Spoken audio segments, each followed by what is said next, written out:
Today, Ruto is borrowing a lot in the domestic market. In fact, the largest borrower of the domestic market.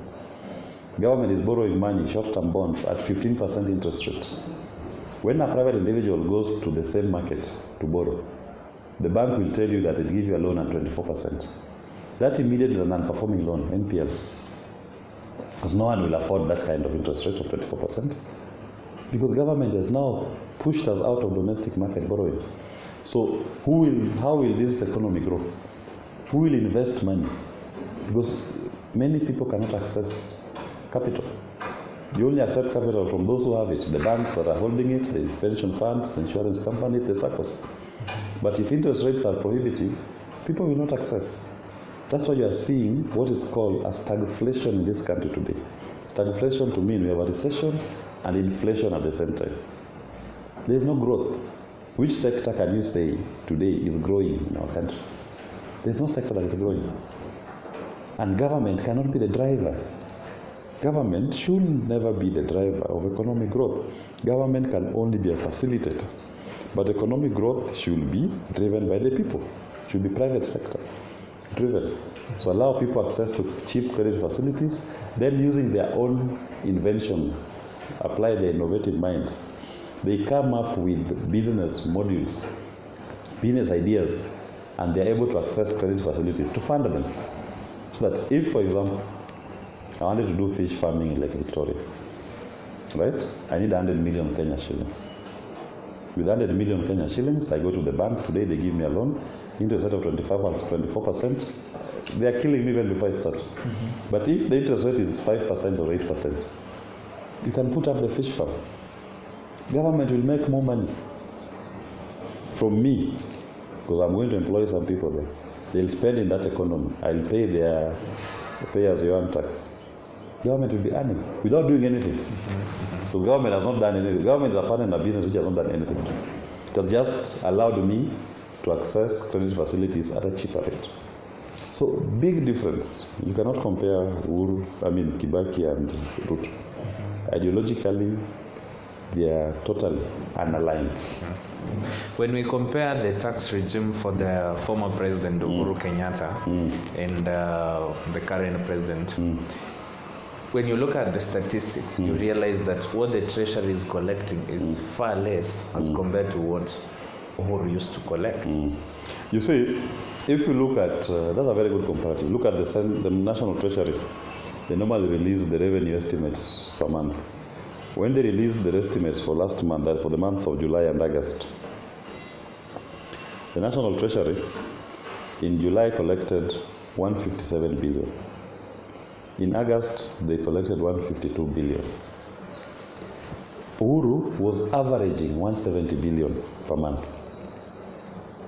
Now, with increased VAT from 8% to 16%, with increase in pay-as-you-earn for those who are earning above 500,000 from 30% to 35%, with all those taxation measures that the Kenya Kwanza administration has come up with, we are seeing them collecting less. Why? Economists have an explanation. It's called the Laffer curve. We have reached the Laffer curve in economics, which means you've taxed people where you've reached a point of no return. You cannot tax them anymore. The cow is now dry. So your revenue, the taxation will just keep going down. And that is one thing that Kenya Kwanza doesn't seem to understand. They don't understand what are the innovative ways in which you can raise more money. They think it's by raiding your pocket. There's nothing in that pocket. Government should be encouraging something to be in that pocket. Then you are the one who will proactively send it to government. Because you have money in your pocket. Who doesn't want to pay tax? No one. Everybody loves to pay tax because they belong to the body politic of the nation. But when there's nothing in the pocket, you'll even come and look, then you'll find nothing. There's no economic activity that is taking place in this country. There is no growth taking place.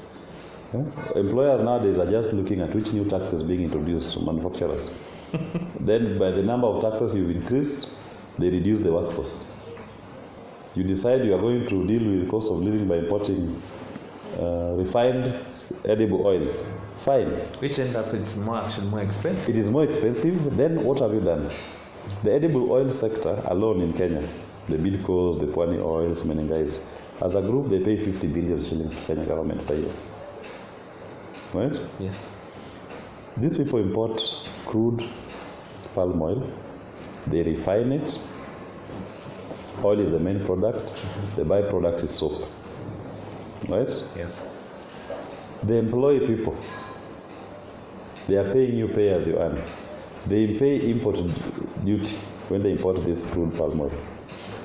Now, a government that decides you are going to import refined palm oil, you've done two things, and you're importing it duty free. Now, you're not going to earn money from duty. What you're earning, number one. Number two, you are leading to job losses in these companies. Yeah. These companies that are employing all these workers, they now have no access to any market because you are bringing from a foreign country refined crude oil, refined palm oil. So you'll see people laying off workers. Your own revenue as pay as you earn will go down.